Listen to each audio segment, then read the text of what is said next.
விருச்சிக ராசிக்காரர்களுக்கு இந்த நேர்முக எதிரிகளை பத்தி பேசணும். மறைமுக எதிரிகள் எப்படி உருவாகுறாங்க? விருச்சிக ராசிக்காரர்களை பொறுத்தவரையும் நேரடி எதிரிங்கிறது 6ஆம் இடமா வந்துடுது.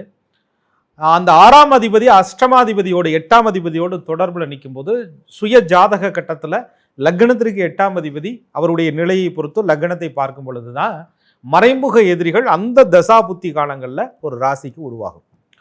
நேரடி எதிரியை நீங்கள் அப்படியே சமாளித்து போயிட்டே இருப்பாங்க. மறைமுக எதிரி என்பது விருச்சிக ராசிக்காரர்களுக்கு அட்டமாதிபதி புதன் பகவானாக வர்றதுனால பெரும்பான்மையான விருச்சிக ராசிக்காரர்கள் தாம் பேசிய பேச்சினால மறைமுக எதிரிகளை சம்பாதிச்சாங்க. நேருக்கு நேராக சொன்ன காரணத்தினால மறைமுக எதிரிகளை சம்பாதிச்சாங்க. உண்மையை சொன்ன காரணத்தினால எதிரிகளை சம்பாதிச்சாங்க.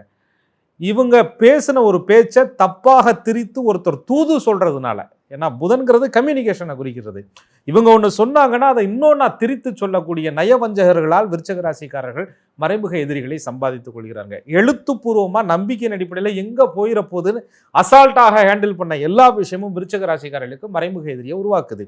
சொந்த பந்தத்துல இரத்த உறவுகள்ல டாக்குமெண்ட் சம்பந்தப்பட்ட சொத்து பரிவர்த்தனை சம்பந்தப்பட்ட விஷயங்கள்ல விருச்சிக ராசிக்காரர்களுக்கு மறைமுகமான எதிரிகள் உருவாகிறாங்க. விருச்சகத்தை பொறுத்தவரை அட்டமாதிபதி புதன் பகவானும் ராசிக்கு 6 ராசியாதிபதி என்று சொல்லக்கூடிய செவ்வாயும் அவங்களுடைய ராசி கட்டத்துல லக்னத்தின் அடிப்படையில் இணைந்து சேர்ந்து பார்த்து இருக்கக்கூடிய தசாபுத்தி காலங்கள்ல விருச்சக ராசிக்காரர்களுக்கு மறைமுகமான எதிரி உருவாவாங்க. இவங்க கோவப்படுற நேரத்துல அவங்க சைலண்டா இருப்பாங்க. இவங்க பேசுற நேரத்துல ஆறுதலா பேசுவாங்க. இவங்க தப்பான ஆள்கிட்ட சரியான நேரத்துல போய் ஐடியா கேட்டுக்கிட்டு மறைமுக எதிரிகிட்டையே விருச்சிக ராசிக்காரர்கள் இவர்கள் கூடவே இருந்து குளிபறிக்கக்கூடிய நபர்களோடு உறவாடக்கூடிய சூழ்நிலையை அந்த எதிர்ப்பு பாவகம் உருவாகும்.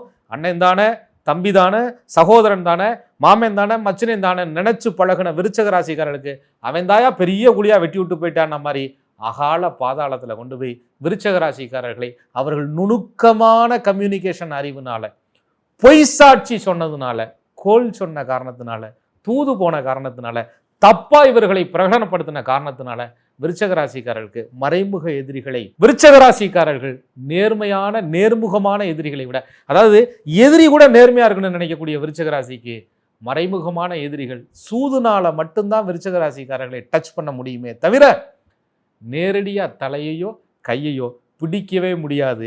விருச்சிகத்தை பொறுத்தவரை எதிர்க்கணும்னு முடிவு பண்ணா நேரா வந்து எதிர்த்துரு, மறைஞ்சு நின்று எதிர்த்தீங்கன்னா விருச்சிக ராசிக்காரர்களால சமாளிக்கிறது கொஞ்சம் கஷ்டமா இருக்கும். சுய ஜாதகத்துல 6-8 பலமா இல்லைன்னு சொன்னா, 6-8 சுப தொடர்புகளோடு இல்லைன்னு சொன்னா அந்த எதிரிகள்னாலேயே விருச்சிக ராசிக்காரர்களுடைய வாழ்க்கை என்பது வீணா போயிடும். ஆக இதை பார்ட் 2ல நம்ம முறையான தாந்திரிக பரிகாரங்களை விருச்சிக ராசிக்காரர்களுக்கு பார்க்கலாம்.